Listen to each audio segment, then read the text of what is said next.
The Village tranquille. Dans un coin reculé du monde, un petit village semblait vivre hors du temps. Les habitants y menaient une vie paisible, rythmée par les saisons et les rires des enfants. Ici, tout le monde se connaissait et les portes restaient ouvertes, symbole d'une confiance inébranlable. Mais une nuit, un cri perça le silence. Un cri long, déchirant, qui fit frissonner ceux qui l'entendirent. Au matin, personne n'évoqua l'événement, comme si rien ne s'était passé. Les jours suivants, un malaise flottait dans l'air. Un voyageur de passage, intrigué par l'étrange atmosphère, osa interroger un vieil homme assis devant sa maison. Ce village a l'air trop tranquille, murmura-t-il. Le vieillard leva des yeux vides vers lui. C'est la règle. Quand il choisit, on ne parle pas. Il, le vieil homme, détourna le regard. Cette nuit-là, le voyageur entendit à son tour ce cri, un hurlement qui semblait venir de partout à la fois. Pris de panique, il courut vers la place centrale et découvrit que toutes les maisons étaient vides. Plus un bruit, plus une âme.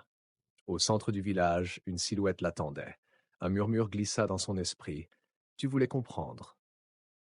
Alors reste. Au matin, le village retrouva son calme, comme si rien ne s'était passé. Un nouveau vieil homme était assis devant une maison, regardant l'horizon d'un regard vide, et le village resta tranquille. Les jours passèrent. Le voyageur, ou du moins ce qu'il était devenu, restait assis sur le pas de sa porte, observant le village d'un regard vide. Il ne se souvenait plus de son nom, juste d'un cri, celui qui résonnait chaque nuit. Un matin, un autre étranger arriva. Il traversa la place centrale, jetant des regards curieux autour de lui.